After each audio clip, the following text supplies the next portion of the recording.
Josué, capítulo 1, do verso 1 até o verso 9, que fala sobre a entrada do povo na terra de Canaã, a terra prometida, e o chamado, a comissão de Deus a Josué.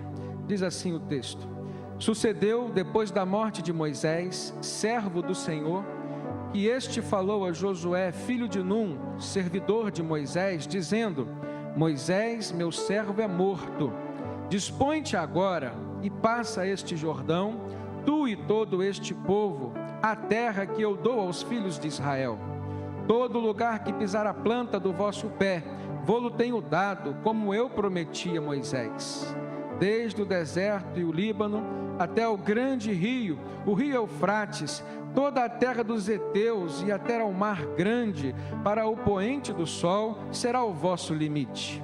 Ninguém te poderá resistir todos os dias da tua vida. Como fui com Moisés, assim serei contigo. Não te deixarei, nem te desampararei. Sê forte e corajoso, porque tu farás este povo herdar a terra que, sob juramento, prometi dar a seus pais. Tão somente sê forte e muito corajoso, para teres o cuidado de fazer segundo toda a lei que meu servo Moisés te ordenou. Dela não te desvies, nem para a direita, nem para a esquerda, para que sejas bem-sucedido por onde quer que andares. Não cesses de falar deste livro da lei. Antes, medita nele dia e noite, para que tenhas cuidado de fazer segundo tudo o quanto nele está escrito. Então farás prosperar o teu caminho e serás bem-sucedido. Não te mandei eu? Sê forte e corajoso. Não temas, nem te espantes, porque o Senhor teu Deus é contigo por onde quer que andares. Existem duas grandezas importantes, irmãos, para quem precisa lutar e vencer. E a Bíblia se refere nesse texto à força e à coragem. Nós vemos que Josué estava recebendo de Deus uma missão muito difícil. Uma missão de suceder alguém que já tinha dado provas da presença do Espírito Santo na sua vida. Alguém que já tinha dado provas de submissão. Alguém que já tinha dado provas do poder de Deus que agia através dele, que era o grande Moisés. Mas Josué estava no início da sua caminhada de fé. Ele precisava ser fortalecido, ele precisava acreditar que ele não estava sozinho na sua jornada de vida aqui. Da mesma forma que nós, às vezes, nos vemos só, ou pensamos que estamos só, e às vezes nos sentimos enfraquecidos, debilitados. Às vezes nós só olhamos para as nossas dificuldades, para as nossas limitações, e esquecemos de perceber tão grandes coisas boas que Deus nos acrescentou, que até mesmo nos capacitam. Mas nós precisamos de mais. Precisamos de estarmos sempre juntos ao nosso Deus, para sentirmos talvez a mesma voz que Josué ouviu do Senhor dizendo: sê forte e corajoso, homem. Sê forte e corajoso, mulher, porque eu sou contigo. Sou eu que estou te chamando, sou eu que estou te mandando, sou eu que estou te encaminhando. Então essas duas palavras que Deus deu a Josué foram preponderantes naquele momento de sua vida. Ele precisava ser encorajado por Deus. Moisés caminhou, fez uma grande e difícil parte dentro do projeto de Deus na vida do povo hebreu, do povo de Israel. E Josué agora estava esperando, estava recebendo de Deus a finalização de tudo aquilo que era a promessa do Senhor. Mas pela sua humildade, ele se sentiu temeroso, se sentiu enfraquecido. Isso é coisa normal na vida daqueles que reconhecem que são seres humanos. Isso é algo normal na vida daqueles que reconhecem que há uma limitação em si e que eles precisam do poder de Deus agindo na sua vida. Então nós entendemos que há dois tipos de força, há dois tipos de poder. Aquela força interior que nasce dentro de nós e uma força exterior que chega até nós. Aquela força interior com a qual nós convivemos já no nosso dia a dia, aquela que nós conhecemos, mas que por conhecermos sabemos que ela é limitada. Mas existe uma força exterior que vem de Deus até nós, e que Deus sabe o momento certo, o momento exato que nós precisamos receber dele. É essa força que nos momentos mais difíceis das nossas vidas vem e faz a diferença. Eu tenho certeza que você já passou por um momento assim, de dúvida acerca da sua própria capacidade, de dúvida acerca se você conseguiria ou não chegar até onde os seus planos permitiram você sonhar. Eu tenho certeza que você já enfrentou alguma dificuldade na sua vida, por exemplo, no campo familiar, e que você sabia que era um projeto de Deus, foi um projeto seu, mas você sonhou, e talvez você tenha sonhado com Deus acerca do seu casamento. E quando nós sonhamos com Deus as coisas que nós pensamos acerca da nossa vida, isso já é um grande passo, isso é tudo praticamente, para que nós possamos alcançar o sucesso. A única coisa que falta é permanecermos nele, segundo os princípios dele. Moisés recebeu os sonhos de Deus, o grande desafio de Deus, e agora Josué recebia a comissão de permanecer dentro do projeto de Deus, para que ele pudesse perceber, ver o povo de Israel chegando à terra prometida. E é interessante nós pensarmos que não era um projeto só para o povo de Israel. Josué, como um homem como eu, como você, ele via dentro da nação de Israel a sua família, sua esposa, seus filhos. Ele conseguia perceber que Deus não estava olhando tão somente para o seu coração, nem tão somente para um projeto maior de Deus. Deus estava olhando também para as famílias que estavam ali, e estava olhando para os filhos de Josué, para os descendentes, para a posteridade de Josué. E aquele homem, então, por reconhecer que a sua força interior não era suficiente, ele estava agora esperando um toque poderoso de Deus, dizendo que ele podia, no Senhor ele podia, no Senhor nós podemos. Mas antes, irmãos, nós precisamos reconhecer e encarar a nossa insuficiência para vencermos algumas situações na nossa vida, ou para lidarmos com alguns problemas que às vezes aparecem, surgem diante de nós. Reconhecermos a nossa insuficiência, mas reconhecermos também a nossa incompetência. Aprenda uma coisa: o mover e o agir de Deus começará a acontecer na sua vida a partir do momento em que você se cansar de si mesmo, a partir do momento em que você reconhecer que só por você não vai conseguir. É nessa hora que Deus começa a agir. Então nós precisamos crer que em Deus há força e poder disponíveis para nós. Uma outra observação que nós precisamos fazer é que a força, ela tem que estar associada à coragem. Deus falou com Moisés: ser forte, mas também seja corajoso. E o encorajamento é uma necessidade que todas as pessoas têm, irmãos. Todas as pessoas que encaram a vida como uma jornada para ser vencida, ou como uma missão para ser conquistada. Esse texto de Josué, ele nos dá uma empolgação muito grande, porque no nosso viver diário, nós enxergamos muitas coisas que nós queremos conquistar. Mas eu acho interessante que a palavra de Deus, ao mesmo tempo que fala de conquista, ela nos leva a refletir sobre a entrega. E nós conquistamos na medida que nós somos capazes de entregar, ou de nos entregar a nós mesmos para o nosso Senhor e a obra que pertence ao Senhor. Às vezes o nosso coração está tão preso, tão apegado às coisas, aos sonhos, as conquistas, e gostamos de ouvir, por exemplo, um texto da palavra de Deus que nos diz assim: nós podemos fazer, nós podemos alcançar, nós podemos conquistar. Mas nós nem sempre gostamos de ouvir uma palavra de Deus que nos diz assim: você precisa entregar-se a si, você precisa se deixar trabalhar por mim, você precisa ser moldado segundo o caráter, segundo o coração de Jesus. E é assim que eu estarei te preparando para que você venha conquistar alguma coisa que eu permiti você sonhar um dia, o que você sonhou comigo. Entendam, irmãos, Deus quer que nós conquistemos, mas Deus também quer que nós nos entreguemos. E o processo de conquista está associado ao processo de entrega.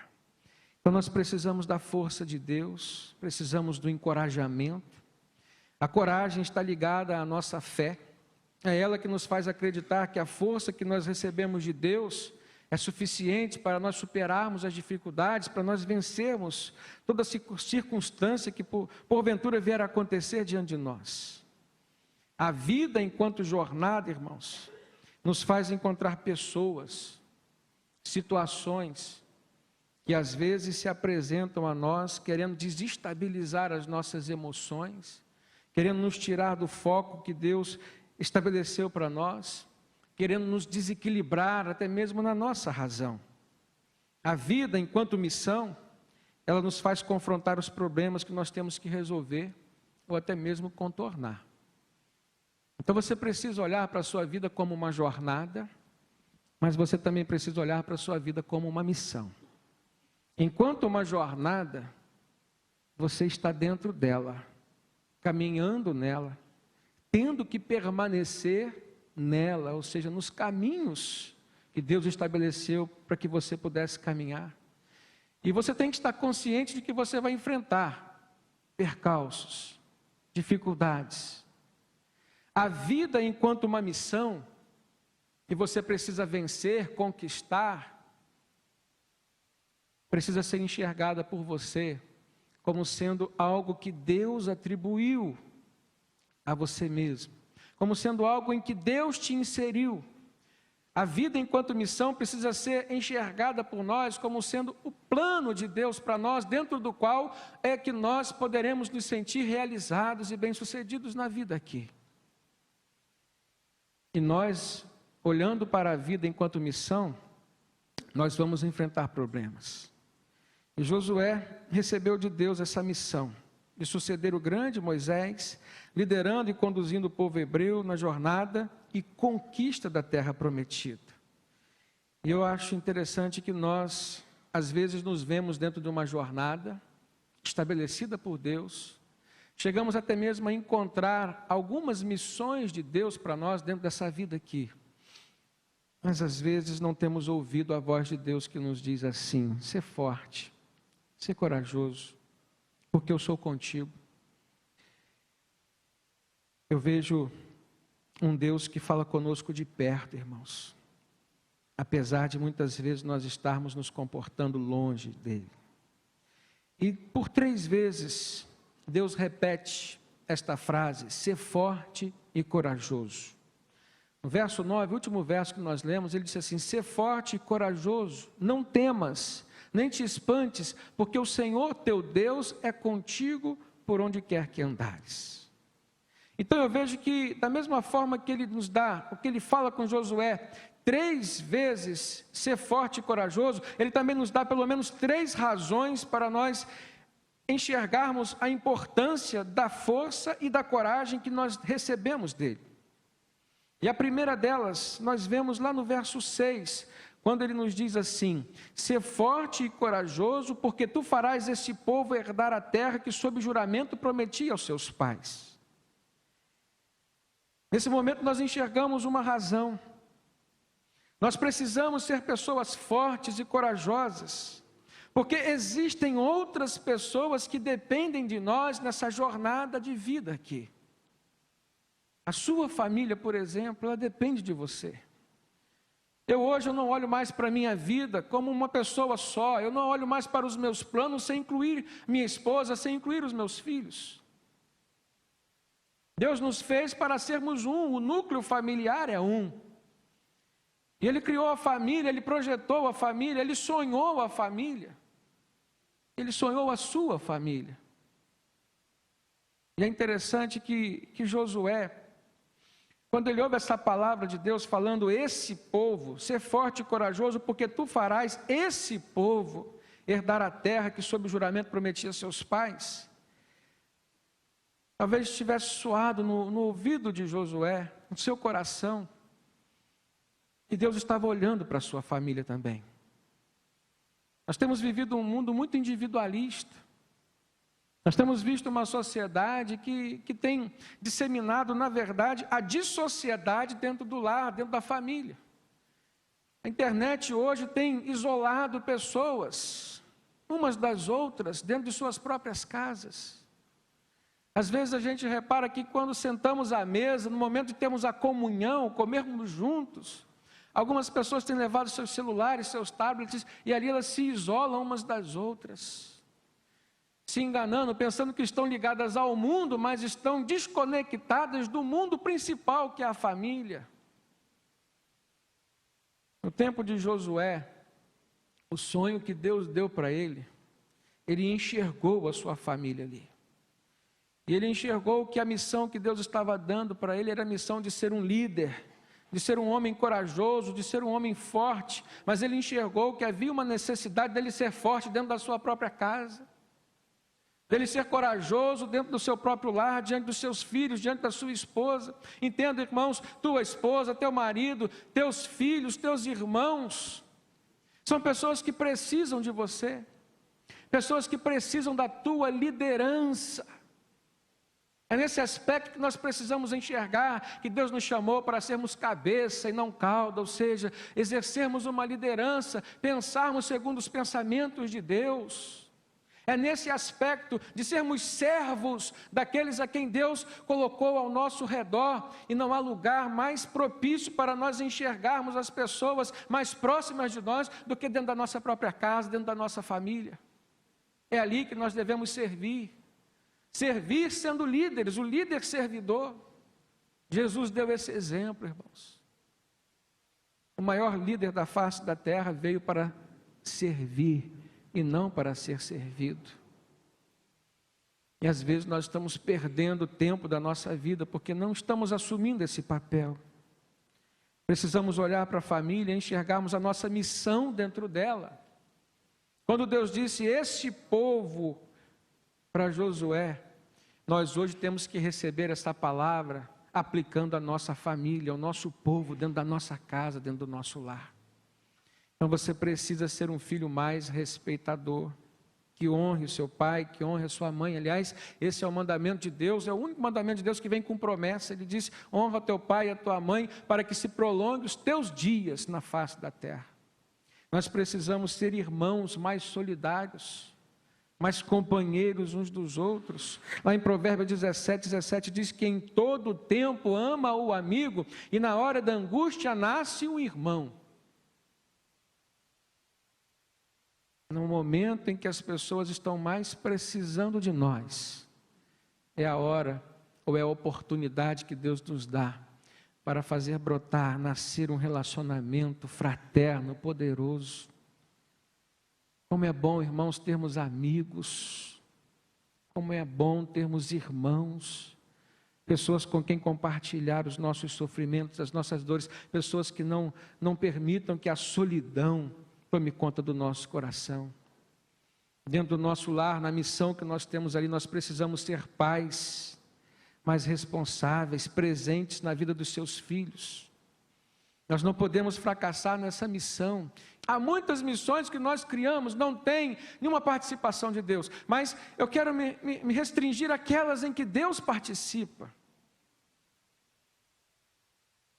Deus deu a Davi, por exemplo, a missão de ser o rei de Israel. Aquele homem foi ungido ainda jovem, enfrentou grandes dificuldades, teve que permitir Deus trabalhar a sua fé, o crescimento da sua fé, através de uma revelação progressiva.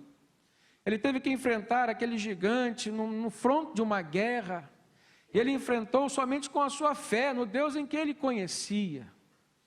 Mas Deus já estava preparando o seu coração para outras dificuldades que ele haveria de enfrentar. Gigantes maiores do que Golias, ele enfrentou dentro da sua própria casa, aliás, dentro do seu próprio coração, irmãos. Davi foi um homem que não tinha contentamento no seu casamento. Casou-se pelo menos 5 vezes.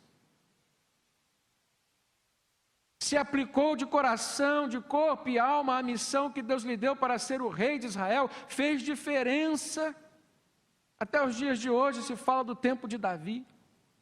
Mas foi um fracasso como líder dentro da sua casa. Foi um fracasso como líder do seu próprio coração. pela sua ausência na vida dos seus filhos. Na vida da família de Davi houve um incesto.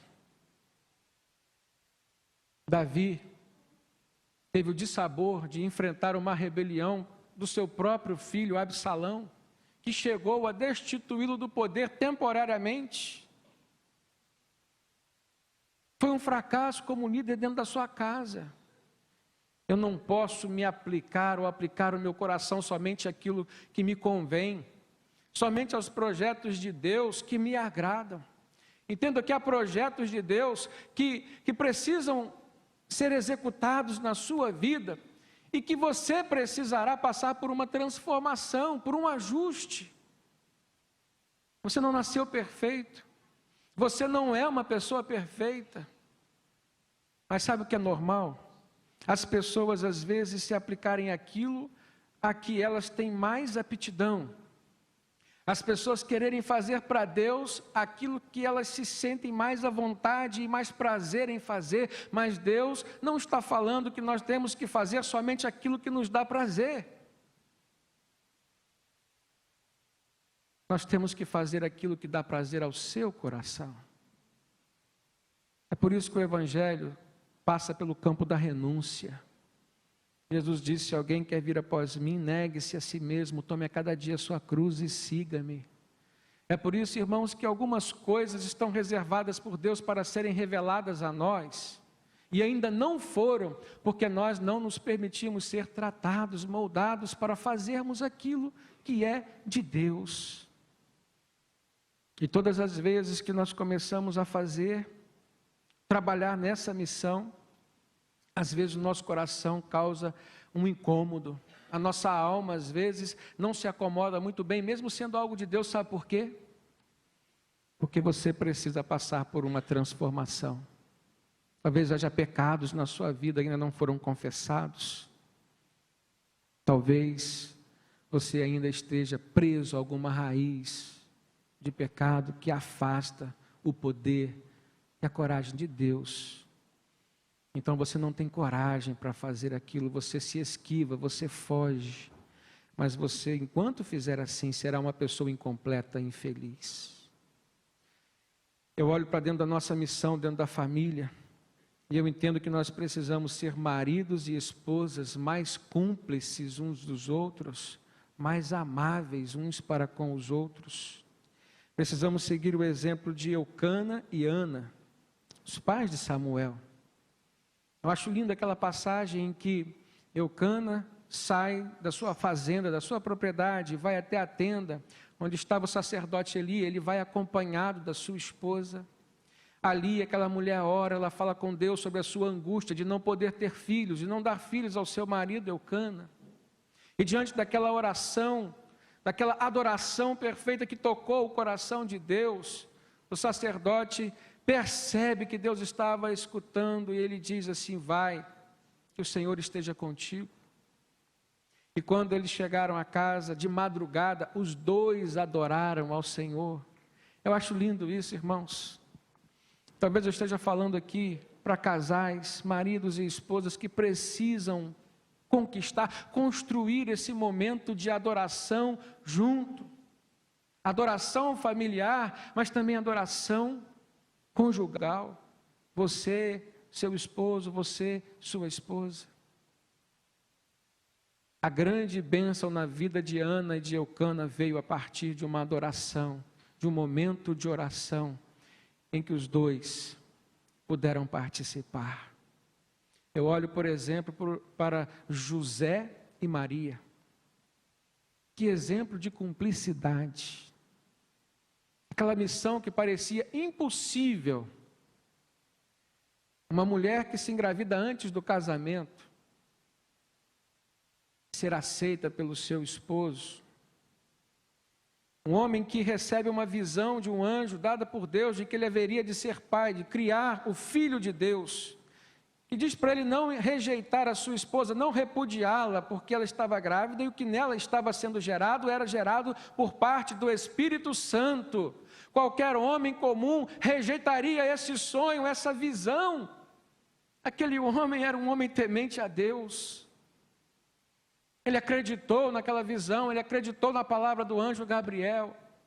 E foi por acreditar naquela visão, pela fé que ele tinha no seu Deus. Aliás, foi por isso que ele foi escolhido de antemão. Mas foi porque ele acreditou que ele foi feliz da sua escolha. Foi feliz no seu casamento. Foi feliz na missão de criar o Filho de Deus. Sofreu, irmãos.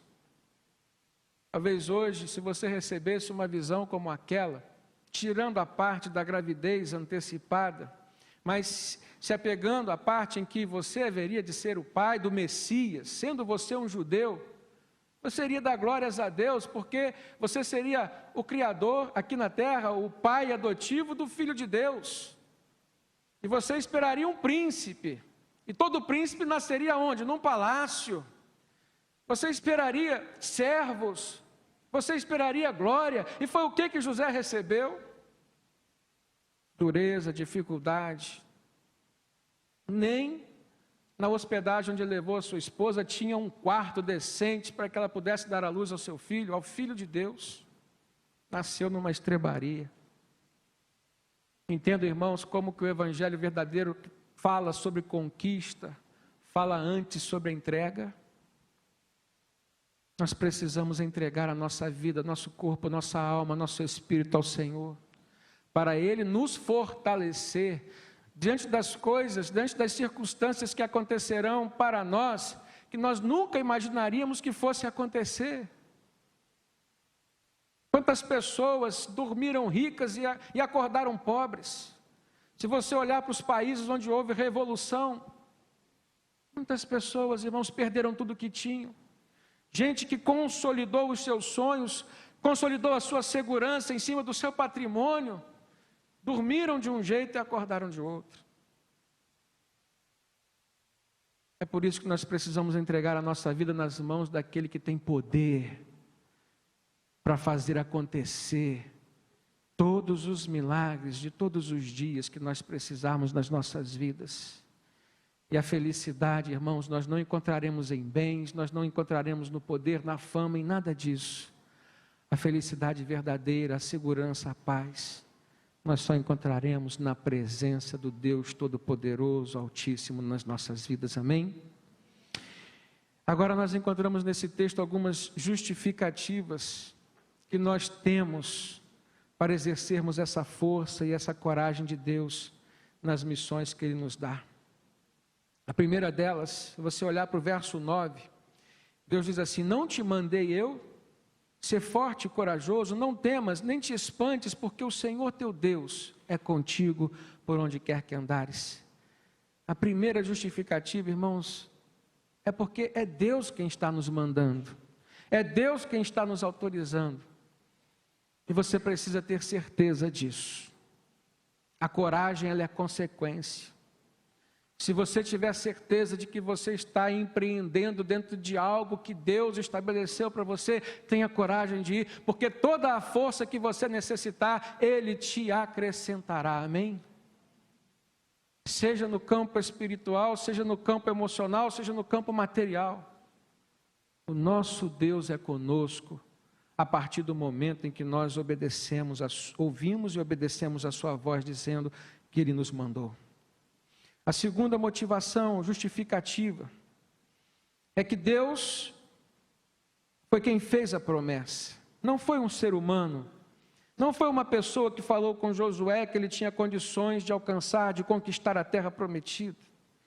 Ele disse assim: porque tu farás esse povo herdar a terra que sob juramento eu, o Senhor, prometi dar aos seus pais. Irmão, se Deus prometeu, Ele vai cumprir. Deus é fiel. Quem tem promessa de Deus para a sua vida, não precisa ter medo, não precisa sofrer com a ansiedade. No tempo certo, ela vai chegar, amém? No tempo certo. Você precisa conviver com essa realidade. A terceira justificativa é que, além de ter sido Deus que mandou, além de ter sido Deus que acrescentou a promessa, Ele também prometeu estar conosco. Ele disse: o teu Deus é contigo por onde quer que andares. E a presença de Deus é suficiente para me dar a certeza de que eu vencerei, de que você vai vencer. Tem missões maravilhosas na sua vida para serem conquistadas, vencidas, creia nisso. Talvez o seu coração, a sua visão humana ainda não alcançou, mas Deus quer sonhar contigo, Ele quer estar contigo, e Ele vai te fortalecer, Ele vai te encorajar em todos os momentos e circunstâncias que você precisar. Mas nós tiramos uma outra lição desse texto, irmãos.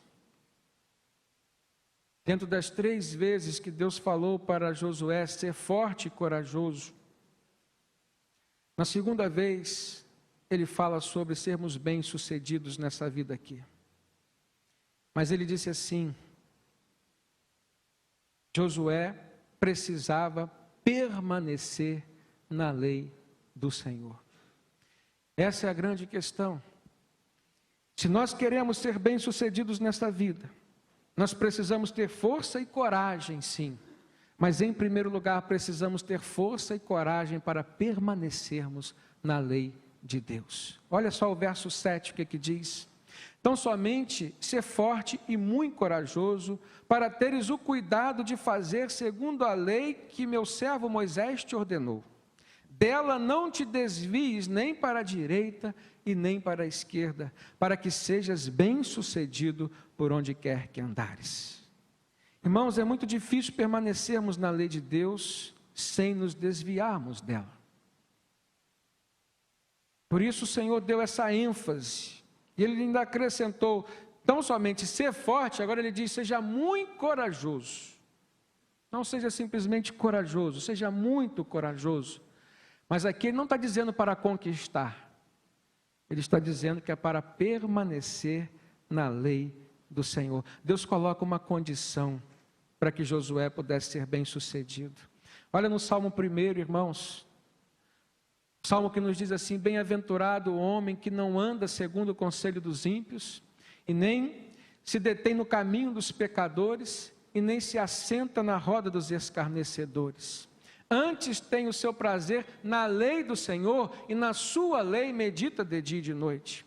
E aí então vem uma promessa de Deus nesse Salmo, pois será como uma árvore plantada junto a ribeiros de água, a qual dá o seu fruto na estação própria, cujas folhas não caem, e tudo quanto fizer prosperará. Tem promessa de Deus também, irmãos, mas Deus também coloca condições. Esse homem que será feliz, que será bem-aventurado, ele precisa antes ter o seu prazer na lei do Senhor, e na lei do Senhor meditar de dia e de noite.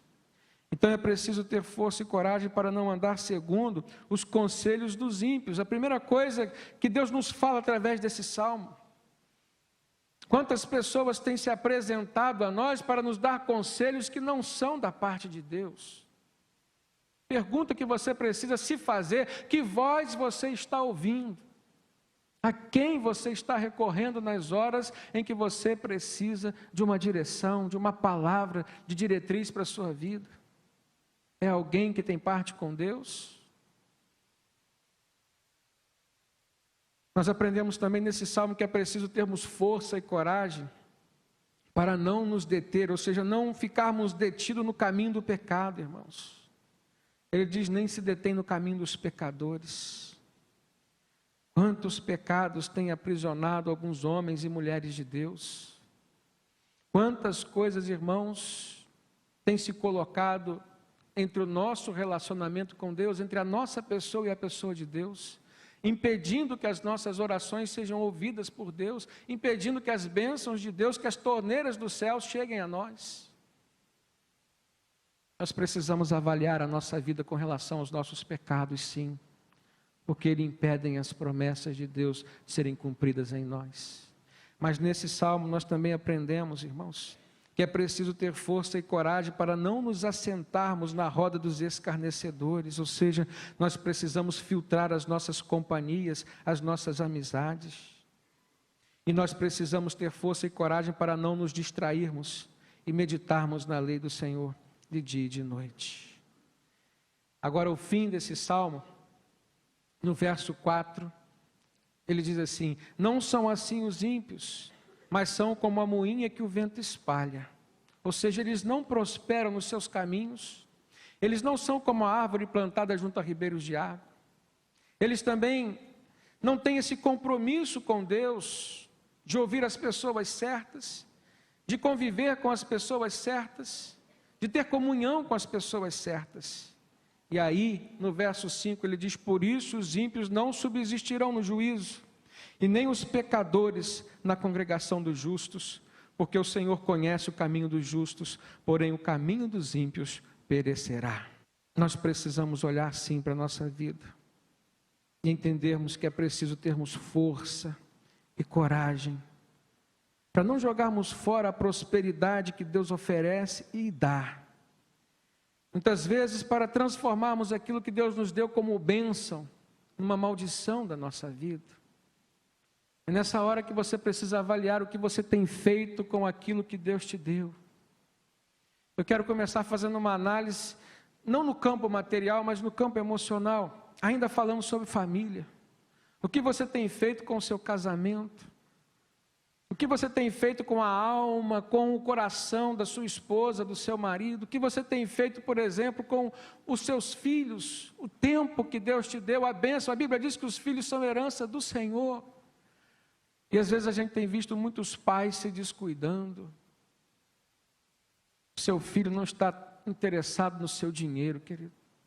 Se um dia seu filho vier a se interessar no seu dinheiro, foi porque você negou a ele a sua companhia, foi porque você negou a ele o seu carinho, foi porque você negou a ele o seu amor. E muitos pais têm oferecido dinheiro aos seus filhos como forma de compensação, preste atenção nisso. Não entre neste caminho, não entre neste afã de trabalhar para ter, de trabalhar para conquistar, para oferecer só coisas materiais.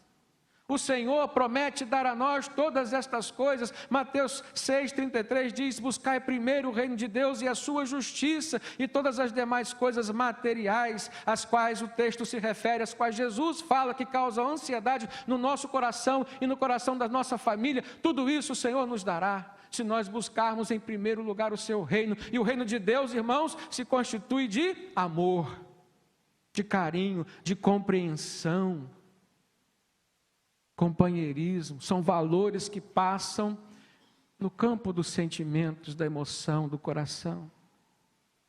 E você, sendo alguém submisso ao Espírito Santo, você receberá de Deus com fartura tudo isso, para você e para os seus. Não se prenda aos seus sonhos materiais, entenda que antes deles, os planos prioritários de Deus são os sonhos com relação ao seu coração, à sua alma, o seu espírito. É isso que vai te acompanhar para a eternidade. Eu nunca vi ninguém colocar no seu caixão o número da conta corrente. Você já viu? Eu já fui a muitos velórios, irmãos, mas eu nunca vi um cartão de crédito colocado num caixão. Nunca vi um talão de cheque, nem muito menos o número de uma conta bancária. Nós precisamos ter essa convicção todos os dias. São as riquezas que nos acompanharão, são as riquezas espirituais, aquilo que Deus nos acrescenta, que só Deus pode nos acrescentar nessa vida aqui. Então, a promessa de prosperidade que o salmista diz aqui: e tudo quanto fizer prosperará. Ela transcende o campo material da nossa vida e ela trabalha dentro do nosso ser, dentro do nosso coração. É a pergunta que eu quero te fazer nessa hora: você tem prosperado? Sua família tem prosperado? Seus relacionamentos têm prosperado? Você precisa sair daqui com essa certeza de que somente em Deus, através de Cristo Jesus, a prosperidade total e integral chegará ao teu coração, à tua casa, à tua família. Amém, irmãos?